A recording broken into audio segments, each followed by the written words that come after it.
Absolutely. So we'll call this meeting to order at 5:34 p.m. This is Frank Perez for the record. Can we get a roll call?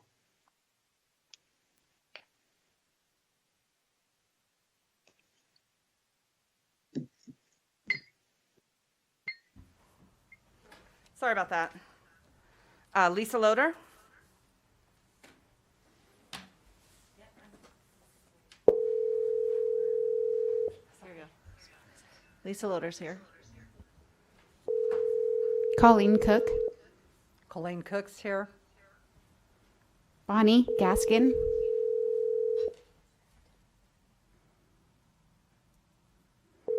Jeremy Ivy, Jeremy Ivy's here. Edwin Lingar, Scott Benton, Christiana Frank, Frank Perez, Present. Ashley Van Brocklin, Ashley Van Brocklin is here.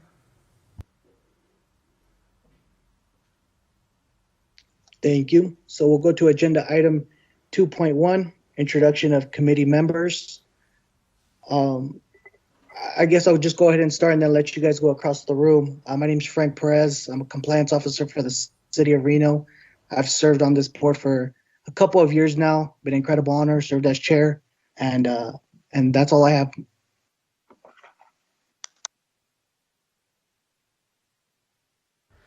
Let's start on teams. Victor, do you want to introduce yourself? And then we'll just go around and other folks in the room can introduce yourselves and just say whatever you want people to know about you. We're all getting to know each other here. It's a new committee. Sure. Thanks. Good evening, everybody. Victor Sherbondi, currently the principal at Jesse Hall Elementary School, and I've been on this committee, I believe this is my third year.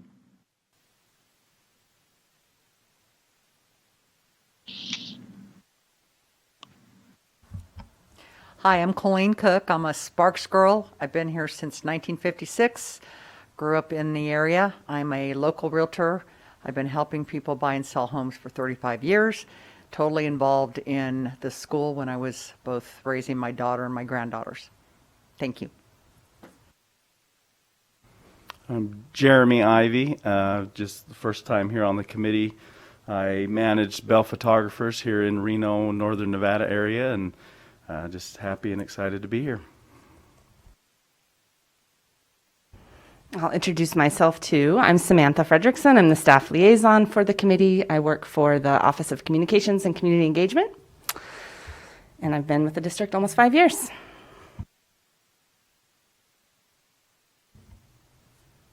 Hi, my name's Lisa Loader. This is my second or third year. It's been before COVID on this committee, and it's exciting. I enjoy being on the committee and having involvement in naming the new schools. I think it's really important. I'm a resource teacher at Roger Corbett Elementary School, and this is my fourth year there and fourth year in the district. I'm from Wisconsin. I moved here about 5 years ago. I'm Ashley Van Brocklin. I'm a second generation Nevadan. I graduated all three elementary, middle school, and high school from Washoe County School District. And I am currently a fundraising coordinator for Cordillera Film Festival, which is local, and a full-time student at UNR.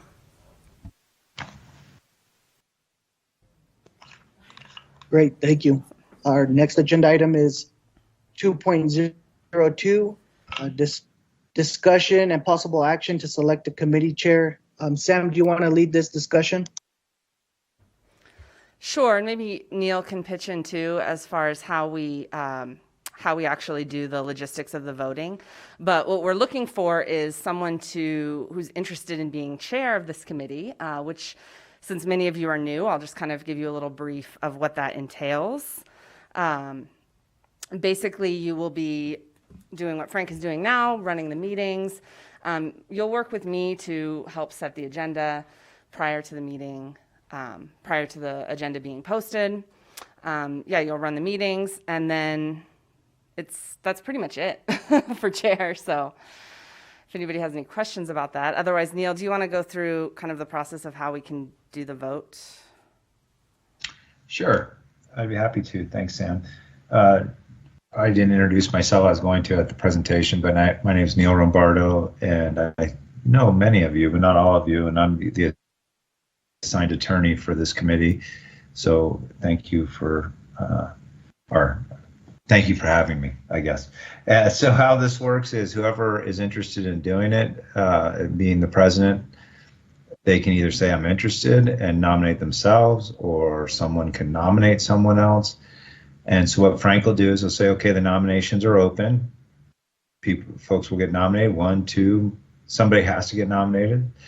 And then you close the nominations, you make a motion. I move that such and such is the president, and then you vote on it, and that's it. So you don't really need the second until after the nominations are closed and pursuant to the motion. So I can help walk you through this if you need more, but that's the basic way of doing it. Good to go. So with that, I think I'll just start. Nominations are open.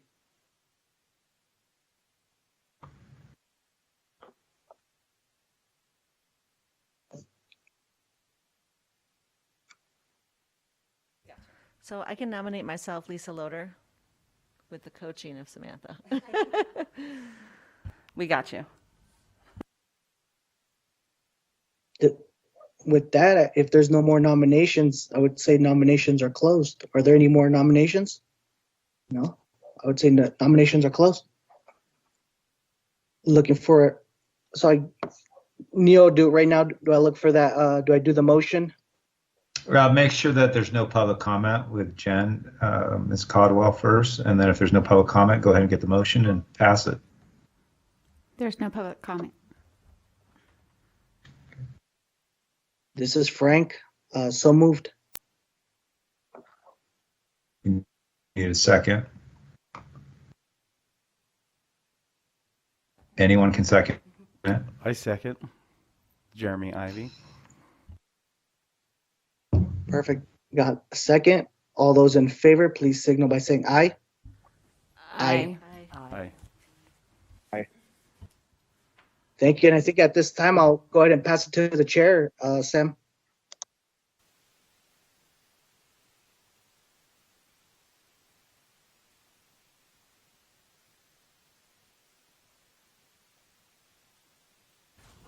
So you'll just go through the agenda and you'll do the next item. Okay.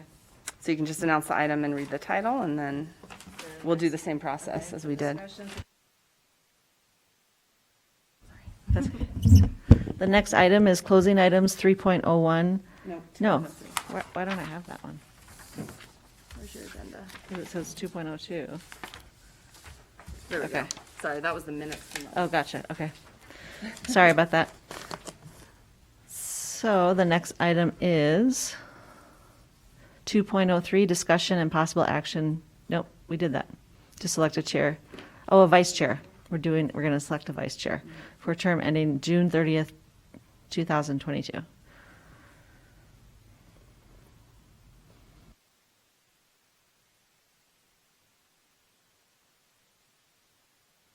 Okay. Yeah. Does anybody have any nominations for the vice chair?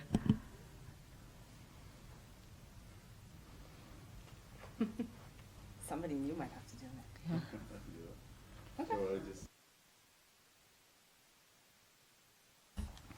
I nominate myself. This is Jeremy Ivy. Can I second the nomination? Ask if anyone, if there's any other nominations. Are there any other nominations for vice chair? Okay. So then you can make a motion to approve the nomination. I make a motion to approve the nomination for vice chair, Jeremy Ivy. Thank you. Get a second. And I second the You nomination. have to ask first. Oh, is there a second nomination? I'm Ashley Van Broecklen. I Very- second the nomination. Thank you. Ask for public comment. You always have to do public comment before you vote. Is there any public comment? No, there is not.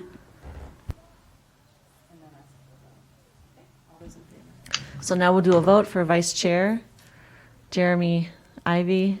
All in favor, say aye. Aye. Aye. Aye. Aye. Any opposed?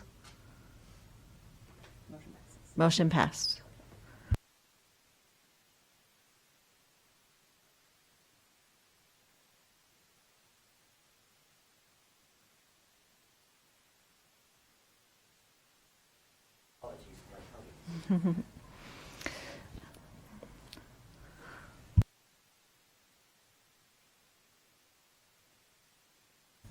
The next item is 2.04, action to approve the minutes of the May 30th, 2020 school naming committee meeting.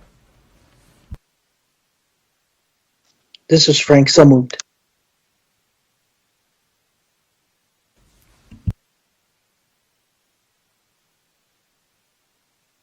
I second. Lisa Loader seconds.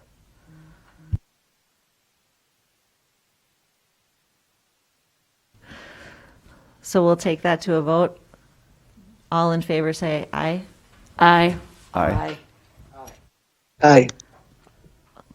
All not in favor say nay.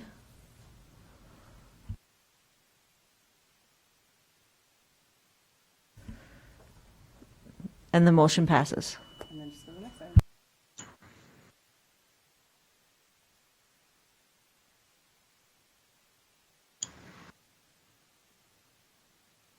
Next item is 2.05, presentation and discussion of the school naming committee's purpose, role, and criteria for naming schools as outlined by board policy 9100. Should I read the whole thing? Okay. That's good enough. Okay.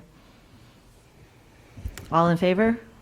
Do I do that Nope. right? You don't I need, gotta you write only this need to down. do that if it's an action item. So the next, Oh, all the next action. items are information and discussion. So you'll just, yeah, you could just introduce the items as we go through.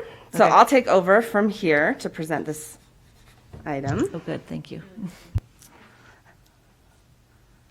Okay, so since we have a lot of new committee members, I wanted to just take this opportunity to kind of go through some of our governing documents. So you have an idea of what your role is, what the process is for naming schools, kind of what you'll be doing over the next few meetings.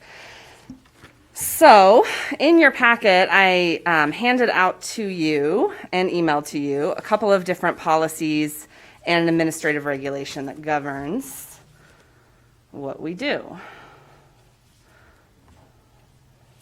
If I can figure out how to make this move.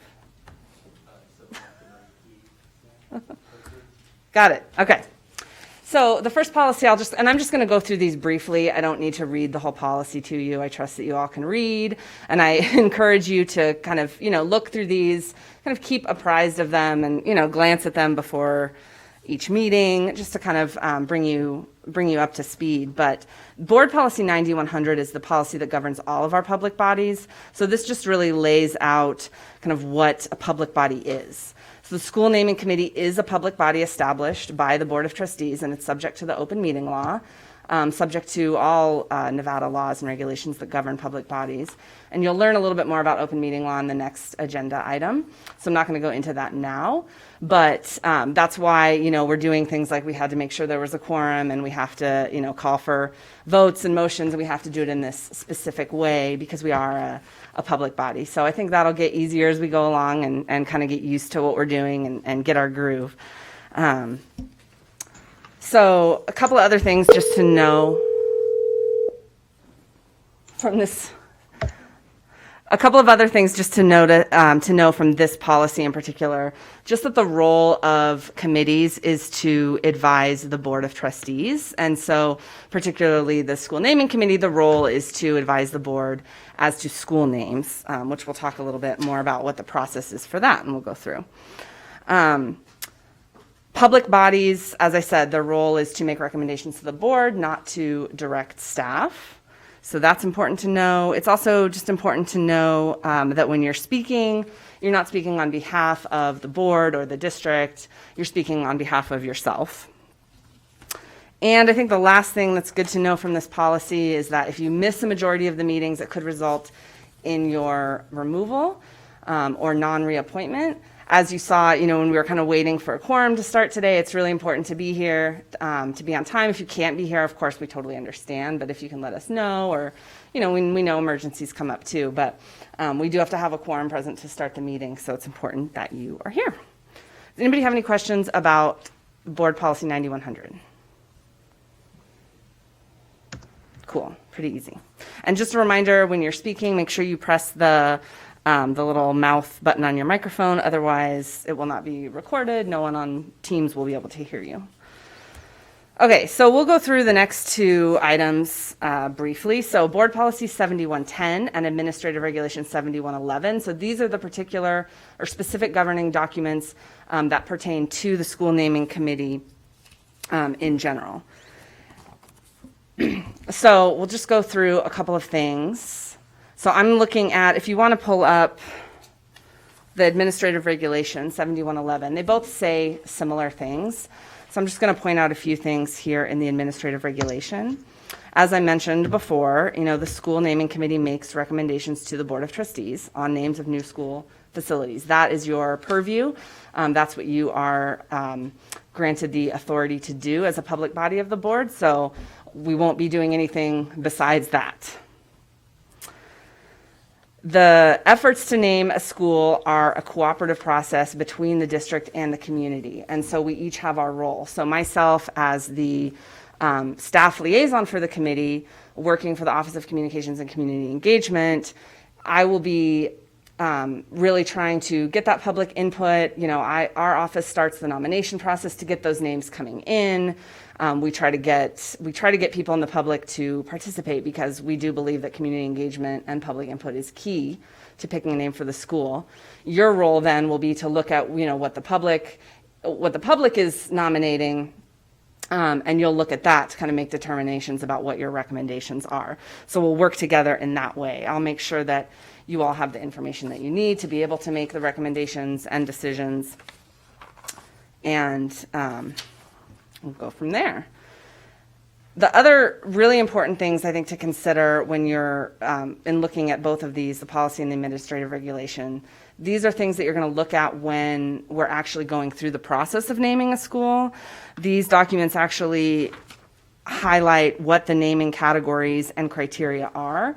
So, when we get nominations for names and you're looking through 20, 50, 100 name nominations, how do you decide which ones do you want to be semifinalists or recommendations, right? So the first, on the first page of 7111, it talks about the categories. So school names can be considered from a few different categories. They can be geographical or geological names. They can be names of an individual, and that means they can either be the name, the way it's worded, the name of a distinguished citizen or former district employee to honor or memorialize the individual under extraordinary circumstances.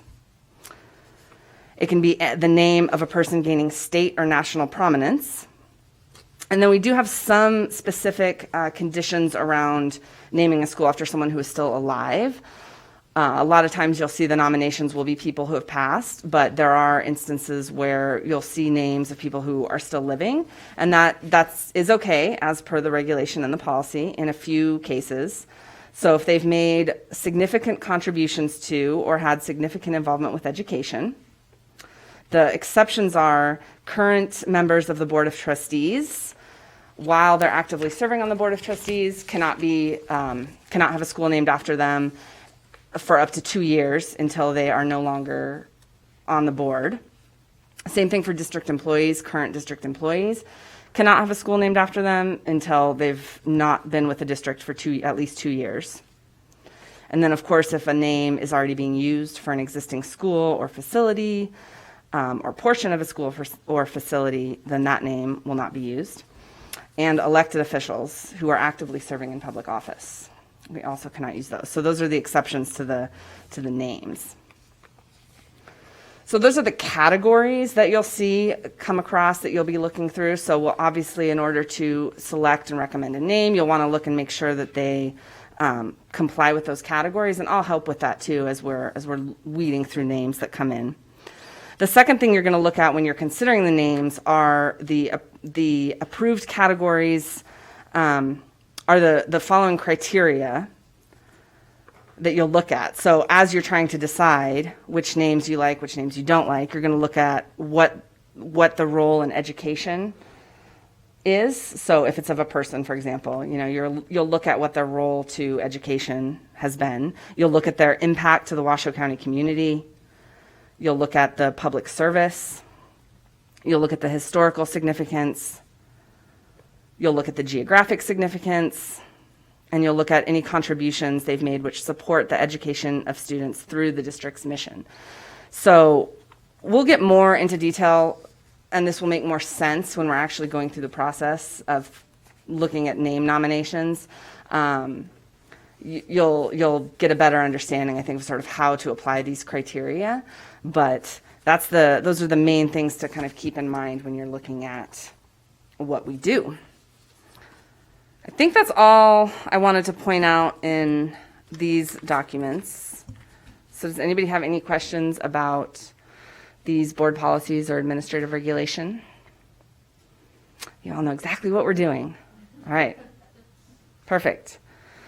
Okay, so that's all I have. So with that, we can close out this item. And Lisa, if you want to just call the next agenda item, and then I will hand it over to Neil, who's going to present for that one.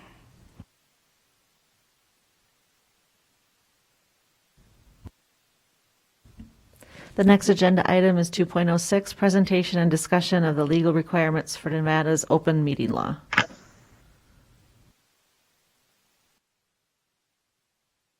We'll wait while the PowerPoint gets loaded up.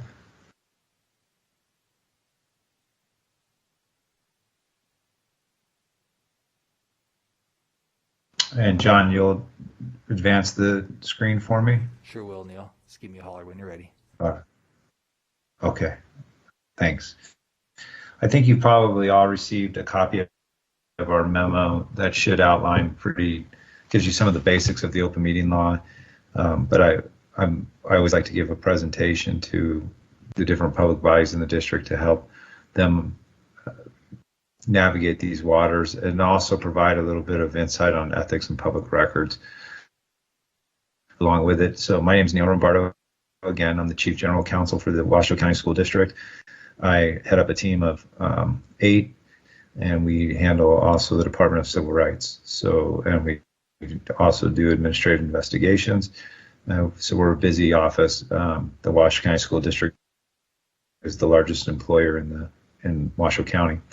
And one of the things that is important to express is how important your role is as a volunteer in these different tasks.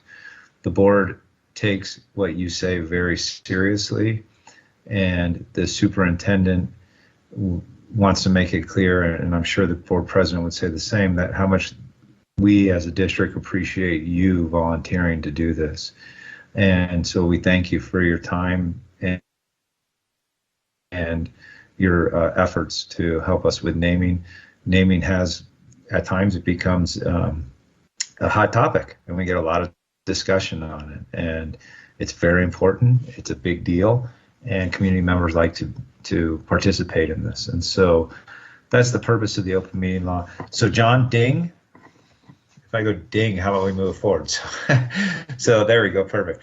What is the open meeting law? So basically, the open meeting law says that you as a public body must do whatever you're going to do in open. So any action that you take, which is when we take a motion, for example, I move to appoint Lisa as the chair, then that would be an action.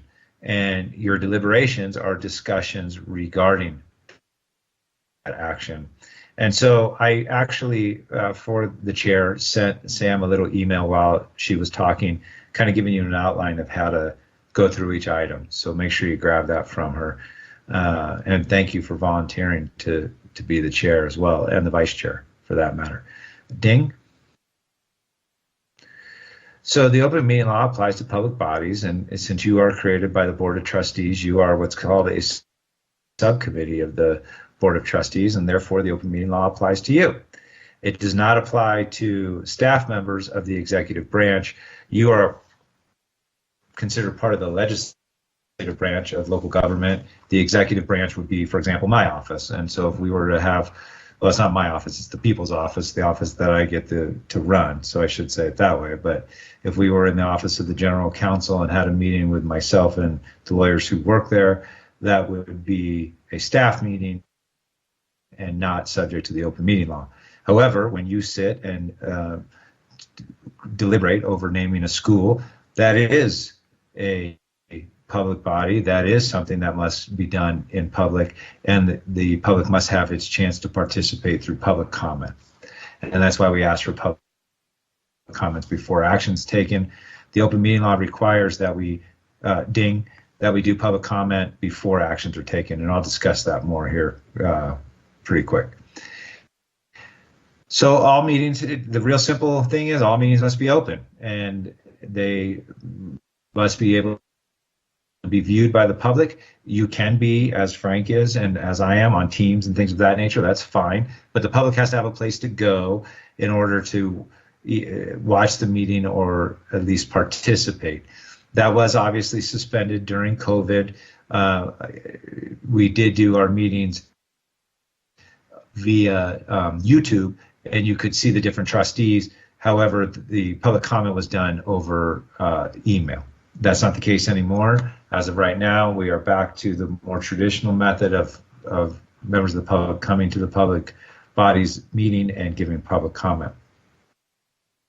Any gathering of this board to make a decision, any gathering where a quorum is present, excuse me, to make a decision is a public meeting. And so your quorum is, how many members do you have? 11? So a 11. quorum for you, yeah, okay. So you have 11 members, so a quorum for you is a simple majority, so it's 6.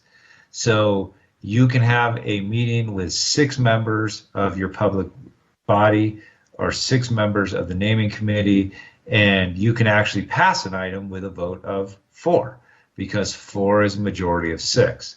So it is, as Sam pointed out, important to have as many people as possible so that we get a fair and open deliberation that's more robust. But we also understand that it's difficult for you to make every single meeting, and it's also difficult because you have other jobs and other responsibilities to be here always on time and at every item, and we understand that. And again, we really appreciate you volunteering. But basically, to have a meeting, you need 6 people, and to carry an item, you need the majority of however many show up. So if you had 8, you could still hold a meeting, and you would need a vote of 5, right? Because 5 is a majority of 8, just by way of example. Ding. Thank you. Nope, 1, yeah, perfect. Thanks, John.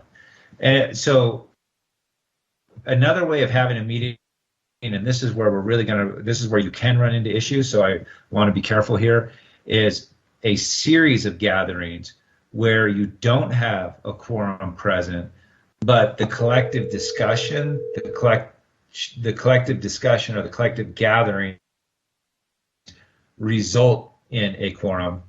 And so how does that work? How would you violate that? Text messages. Fax machines was the big one that actually started this. Yes, fax machines, we all remember those with the crazy paper that curled up and the ink stuck to your hands, and it was kind of wild. That was done by the Board of Regents. They voted to, I believe it was the Chancellor at the time, they voted to remove him from office via a fax machine. And that was a series of gatherings at which not all of them were there, and it became serial communications and a violation of the open meeting law. So how do we avoid this? If you are on an email, do not email the entire group. Do not hit reply all. And in fact, I strongly recommend that you don't email each other. But if Sam emails you, what Sam will do is she will BCC you, and she will say at the top, all members of the naming committee are BCC'd on this email, and then lay out whatever the email is about. Why do we do that as a district? So that if you accidentally do hit reply all, you didn't just create a meeting. Because even if you hit reply all, the only person you're going to reply to is Sam, right? So that's one way that we try to assist you in not violating the open meeting law. So really be careful about your use of electronic communications. Ding. And there it is. Remember, electronic communications cannot be used to circumvent the open meeting law or the spirit of the open meeting law. That's an Attorney General opinion. So really watch your email, watch your text. I don't know if anybody uses fax anymore, but I'm sure we do for something. So be careful on those. And your phone. Just one more example of how this works is another way that you can end up creating serial communications is, and I wish I knew all of your names and I could see your faces, and I apologize for not being there. I just had a schedule conflict. But basically, I do know Frank and I do know Victor. So let's say Frank talks to Victor, and then Victor goes off and talks to another member of the committee, and then Victor goes and talks to a fourth member of the committee, and in doing so, he's now sharing his thoughts, Frank's thoughts, the other member of the committee's thoughts, and now he's just grabbed a fourth member, and he talks to member number 5, and now he has 5 members' thoughts all sitting with Victor, and then Victor goes and talks to number 6. Well, and he shares all 5 members' thoughts. At that point, you've reached a quorum, and that would be another way that you can end up accidentally, I don't think anybody would do that on purpose, but accidentally violating the open meeting law. So if you are in the Frankie Sue Del Papa case, it's the Supreme Court said you are allowed to lobby for votes. You are just not allowed to poll each other before the meeting. So if you do want to convince somebody that, yes, we should name the school after our chief general counsel, feel free. Just make sure when you do that lobbying, you do it individually on a one-to-one basis and not share the thoughts of the entire committee. So that would be how you avoid the open meeting law. Ding. So I mentioned the Del Papa case where the court said you could specifically lobby for votes, and you can do that in a private discussion. Just remember, again, one-to-one communications, not as a group, and not even sharing the thoughts of others as a group. It's if you're having a one-to-one call, for example, again, Frank and Victor, you guys get to be my examples. When you guys are talking, it's just what Frank thinks and just what Victor thinks. Don't bring in what the other members are going to do. That's when you start running into trouble. I mentioned bullet point 2 about the emails, and again, use BCCs to avoid any issues. By the way, if you guys have questions, interrupt me, please, and feel free to ask. I do also want to caution on one thing around this is be careful on your social media, because we have had instances where one member of a committee comments on something, asks the rest of the social media world to respond, and people start responding, but then other committee members respond. Well, you see how that could potentially lead to an open meeting law issue. So really try to keep district business at these meetings, in these district, either online meetings or at the district building. That would be our strong recommendation to avoid any issue as far as serial communications go. Ding. So remember, as I discussed earlier, there's a couple ways to hold meetings. You can do it via telephone, video conference, as we are now. Just remember that the public needs to be able to hear and see you. And when we have technical issues, we do pause meetings and we won't proceed until we can fix those. That doesn't, so technical issues doesn't mean that, well, we can cross that bridge when we get to it. But technical issues do not necessarily mean the meeting has to stop. Where we want to avoid is not having proper mics, right? So that the person can't be heard all night long by the public. If during the middle of the meeting something were to go down, we'll pause. We'll try to fix it. If we can't, technically we could still proceed with the meeting. But I'll be there to help with that if that happens, as well as John, who's been so gracious as to move my slides forward, and Sam will be there too. So I don't want you to worry about that too much, but just keep in mind there's multiple ways to hold a meeting. Next slide. So what is not a meeting is a social function.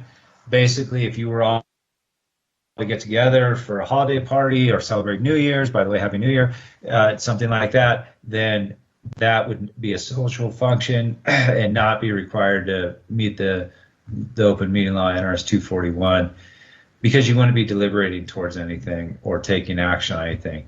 If, however, you decided to hold a social function and you decided that you were going to name that school after the chief general counsel, thank you, then that would be an issue, and that would have to comply with the open meeting law. So don't do that. And if you're doing a public function that's social, stay away from each other. It's always better. I used to represent the Carson City Board of Supervisors. They had 5 members, and so I told them the best way to handle this was each one of you stand in a corner, and since the mayor is the main guy, he gets to stand in the middle of the room and stay away from each other. That's really the best way to avoid any issues. But if you do want to have a social function, just make sure you don't talk about this work, if you will. Next slide. So non-meetings are any meetings regarding potential or existing litigation that you might meet with me about as your attorney. I don't really see that happening for you. We do that with the board. Obviously, we have litigation when you have 63,000 students, 8,000 employees. Things happen. We do our best to avoid it, obviously, but things happen. So you can have a meeting with me as your attorney. That is not a meeting for purposes of the open meeting law. Next slide. So in short, I think I covered this. An action is any decision of the majority of those present, as long as you have a meeting. We do not, some public bodies got in the bad habit of holding meetings even if they didn't have a quorum. We don't do that because one is it's not appropriate, just quite simply, but two is, how do you know what's public comment, what's not? Does the person get to come back when the full board's there? How do you preserve that public comment for the group that wasn't there? You can't take any action, but yet you deliberate on something and then somebody's watched you, but they couldn't make it, another board member. Does that create an issue? It's just better off not doing it. So we don't, unless there's a quorum, the meeting just will not go forward. It's unfortunate because members of the public may be showing up to give public comment, and obviously we all empathize with them, but it's just not a good practice. So they used to do that before many years ago in the district, and we don't do that anymore. Next slide. I feel like I've covered this pretty well. The one difference for the Board of Trustees, they always need a majority of their board. So they're 7, they always need 4 votes because they're all elected. You are not elected, you are a volunteer committee. So you just need a majority of the members present. And that's the purpose of this slide. Some of this presentation is for the Board of Trustees. So it's not all pertinent to you, but it's a good, we feel like it's a good, our office likes the presentation, so that's why we stick with it. Next slide. So we're going to dive into the ethics here a little bit. Next slide. And so basically, the NRS 241-0355 says if you have an ethical concern that you should let me know. I will let you know if there is an issue where you need to abstain, and if you do need to abstain, then it can actually shrink the quorum size. Now, you have 11 members, so a quorum is 6. If it shrank it to 10, or excuse me, it can shrink the size of the public body. If you shrank it to 10, the quorum size is still 6, so that goes unchanged. But let's say 2 people had a conflict of interest, then the public body size would go to 9, the quorum size would then drop to 5. And that's basically what this does. If you do need to abstain, I will give you a written opinion to discuss that. If you have any issues where you think you have a conflict of interest, reach out to Sam, let her know the facts, send an email, give her the basics. For example, maybe your mother-in-law's name is going to be considered for a school. That's a potential issue. So let Sam know, I'll review it, and we'll get back to you with how to proceed, and I'll give you specifics in a letter and what you should read and how to manage the situation. I don't want you to, I'm gonna give you the real basic ethics test. If you think you have an issue, ask Sam, she'll get in touch with me, we'll resolve it for you. Don't sweat it, don't be like, oh, should I ask or not? Ask, that's what we're here for. And we're here to help you out. And again, we appreciate you volunteering. So please feel free to ask. Next slide. here's the basics of this. And again, this is more for the board, and I go into more details. But here's the things you want to avoid. Obviously, if you're getting a gift alone, significant pecuniary interest. So, they're going to name it after your boss. And obviously, if you got the school named after your boss, you'd get a raise. All right, that's probably a conflict, right? So you kind of get it. You get how it is. Commitment in private capacity, that would be the mother-in-law situation that I mentioned earlier. So if you feel like any of this is popping up, let me know. Or let Sam know. She'll work with me. Please always include her. It's very important. She's your staff liaison. I should have mentioned that earlier. So she will work with me. Don't come to me directly. You can find my email. If you do come to me directly, I'm going to involve her anyway.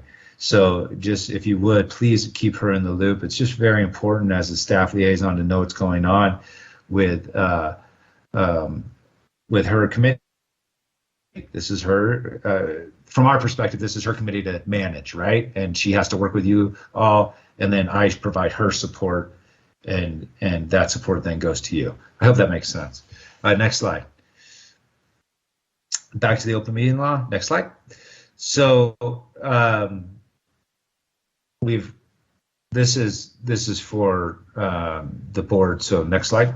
And I've already explained to you quorum calculation anyways. So one of the things I do think is important, because sometimes public bodies, volunteer public bodies, will want to hold more meetings than are on the schedule. And it's important to know that these meetings do take a lot of manpower, and that's great. It should be done in the public, and we should meet those requirements of the law, but it does take a lot of manpower. Plus, as you can probably tell, we don't have a lot of space. And so, and we're not required to build new space to hold these meetings. So I always think it's important to point out what we have to do for every meeting. So every meeting has to have a notice, and that public notice has to include the time, place, and location of the meeting, has to have a list of the locations where the notice has been posted. It has to name the person who's the contact person for the public body, so that the members of the public can obtain support material. Support material is any information that's used as part of the packet. So my PowerPoint is support material. And we have to say where the locations where support material may be picked up. And then it also has to contain an agenda, which I'll discuss on the next slide. And it should include a statement about additional assistance for physically handicapped people, and we have to assist them. So those are just the basics. Then next slide, please. And then as part of that, we have to have an agenda, and every agenda gets reviewed by the legal team as well as the staff liaison and the board services team. And we have to make sure that every single agenda item is clear and complete, that actually gives the notice to the general public, that's not vague, and that it has to be more than inquiry notice, which means it has to give some level of notice so that they can competently decide whether it's something they want to come and talk about. Then you have to list every single item that's an action item must be clearly designated as an action item by the words "for possible action." Then you have to have at least two public comment periods. We do a little different system here in the district, which I brought with me when I came over, which is a public comment period, a general public comment period at the end of the meeting, and then we allow the public to comment on each action item individually. We feel that that's a better way to have the process. So this way the public feels more inclined to participate so that they can be heard on the specific item they're there. And, to make them wait till the end of the meeting on the action item, or to do it at the beginning of the meeting while you're not considering the item, which is the way some public bodies do it, seems to disenfranchise them to me. If I give public comments 2 hours before you consider naming a particular school after the chief general counsel, then that my comments might be forgotten by you, right? So it's more fair to allow them to be done at that time. Then if for some reason you were to have a closed meeting, which you're not going to do, but you would have to put that closed meeting portion on the agenda. And then you have to put the agenda management statement, which is that items can be taken out of order, combined, and or removed from the agenda. And then you have to also state any restrictions on public comment. This has to be done for every single public body in the district for every single meeting. That's 14 public bodies. I think we're down to 11. 11 public bodies, and we have a meeting. It feels like almost every day. I'm sure it's not, but you get the point that this is a big task. And again, no one's complaining. We just like to make sure that you all understand to be cognizant of this time and to really avoid saying, hey, we just need another meeting, because it just really puts staff in a bind. Next slide. So after I mentioned, as I mentioned earlier, in the district, we do you have to have 2 sessions of public comment. There's really kind of 2 ways to do it. One, you can do public comment right at the beginning, and that public comment can pertain to any action item on the agenda, and then a general public comment period at the end. Or you can allow the public to comment on every action item as you go, and then a general public comment period at the end. You always have to have a general public comment period. You could do it at the beginning if you want, but you have to have 1 general public comment period minimum, and then you have to allow the public to comment on action items. So I'm not going to go through the slide. You don't need it. We've set it up for you. You're good to go. Next slide. Then not only do we have to create those agendas, we have to post them, and we have to post them at the original office, 3 other public offices on the internet, as well as on our website, as well as on the Open Meeting Law State website. We have to do that 3 full working days in advance. We have to make sure that the agenda is given to any postman by 9 a.m. on that day if somebody has requested them in the mail, and or we email them out to every person who's requested one at that time. And it must be done in a timely fashion, or that could be a violation of the open meeting law. Next slide. So it's a lot of work is the whole point. And then support material would be, as I said, things like my PowerPoint, Sam's PowerPoint, and those type of things. We are required to provide those to the public at the time they are provided to you as members of the committee. So just another task that must be completed. Next slide. Next slide. You don't need to worry about that one. Be careful about making comments about people and that discuss their character, competence, or alleged misconduct. I really don't see you going down that road, and I will be with you as well as Sam, and we're both versed in the open meeting law, and so we will cut you off. But that's a no-no area, right? You don't want to talk about people unless the people have the right to be there. I don't really see you doing that. I guess if you were considering somebody's name and they were still alive, maybe we would do notices then. We'll handle that for you, and we'll guide you through that if we need to. So, but just always be careful about that. Next slide. So here's the little golden rule of the open meeting law, and you'll see this in other presentations throughout the state. I just want to say that I should have copyrighted it because it's been borrowed by my other legal colleagues throughout the state. But I used to do this for the Attorney General's office under General Sandoval at the time. And basically the golden rule is if the public body is not sure whether a certain act should be done in open, it should always perform the act at a properly noticed open meeting, and there can never be an open meeting law issue. So keep in mind, if you're not sure, do it in open. And you know, for you guys, talk to Sam. She'll get to me, and we'll guide you through this whole thing.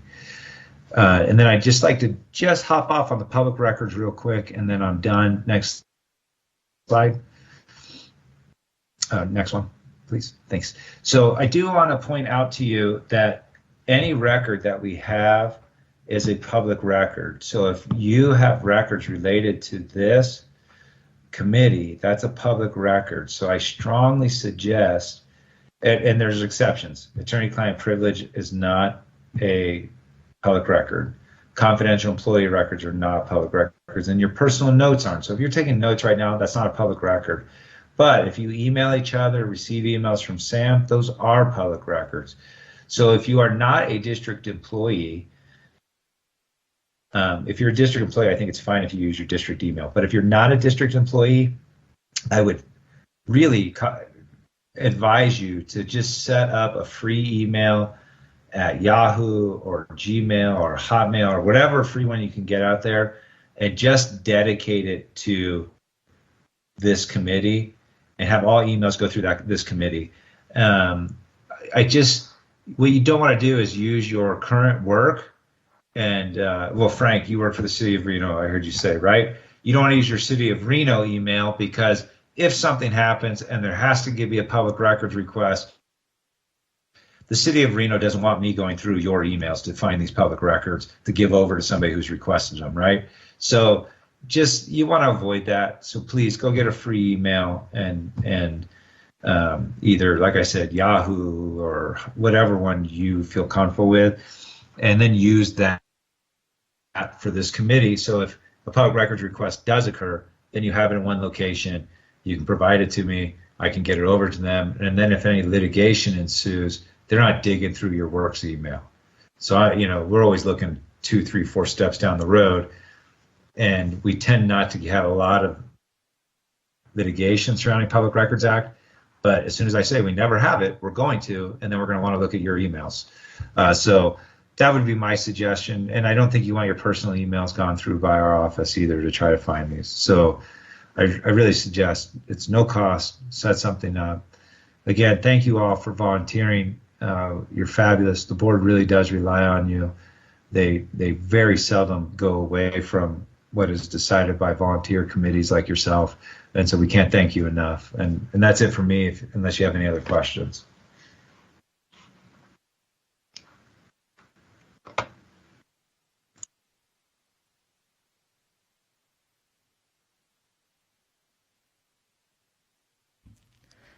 We're moving on to 2.07, presentation and discussion about the process and timeline for naming the new elementary school in the Rio Wrangler area.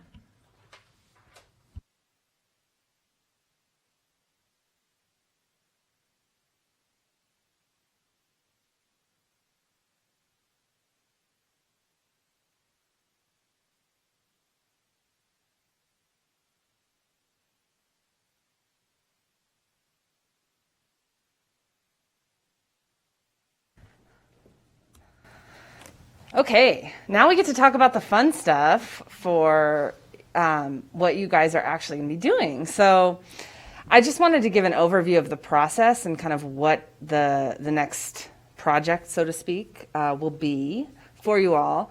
So the next new school that we're building is the now unnamed but known as the Rio Wrangler Area Elementary School. There's a little map there, which is a little bit hard to see, but it's off of Rio Wrangler Parkway, very close to Damani Ranch High School, so southeast Reno. The school is going to be a very similar design to all of the elementary schools that we've just opened up in the past few years. If any of you have been to any of those or seen any of those, all of these were named by the school naming committee: Nick Polikitis Elementary School, John C. Bohatch Elementary, and Michael Inskeep Elementary, designed by H&K Architects.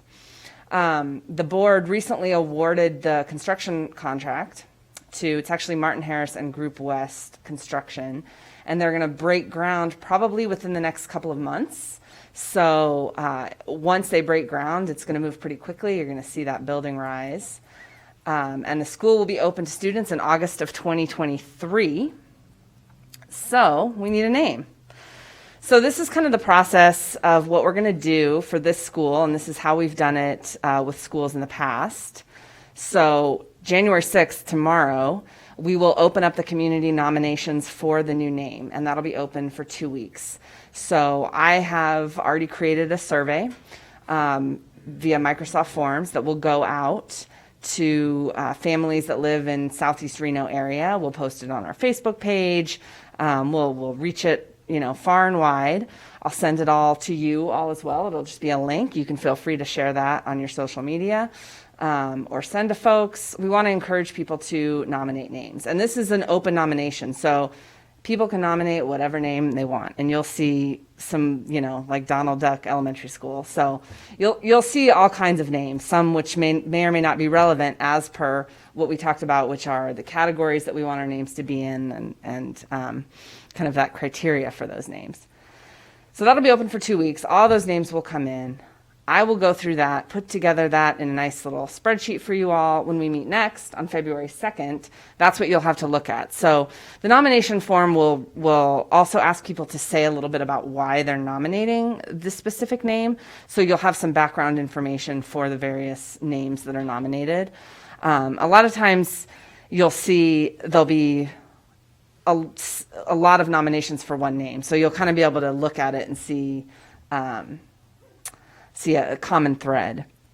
But when we meet on February 2nd, we'll go through those and we'll talk about the process of kind of how you can do this, but you'll look at those criteria that I mentioned, the role in education and history and, you know, all of those, and you'll decide what you want to narrow it down to.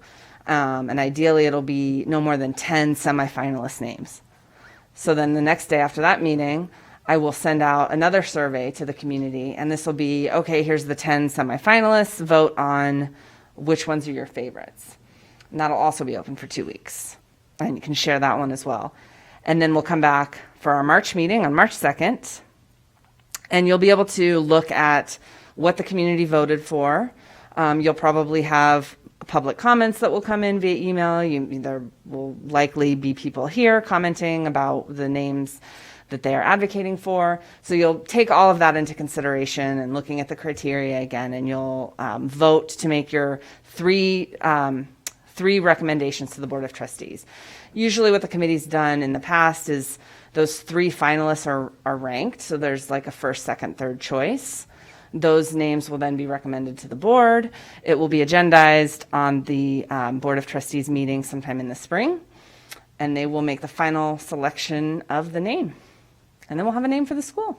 And then we get to do all the other fun things like open it. So that's kind of the process, and I'll be here to guide you as we go through and help you go through kind of how we narrow it down. But does anyone have any questions about this school, the process, timeline, anything like that?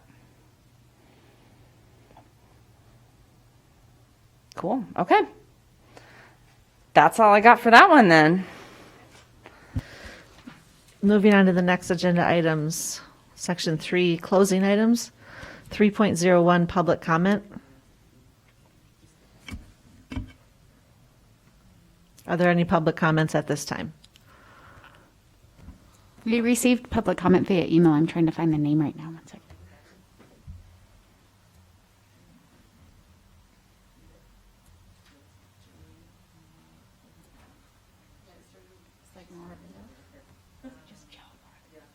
We received public comment from Joe Morabito.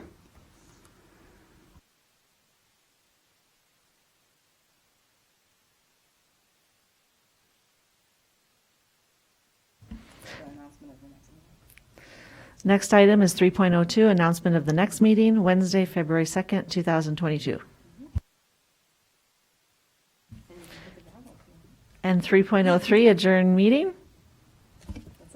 That's it. All right.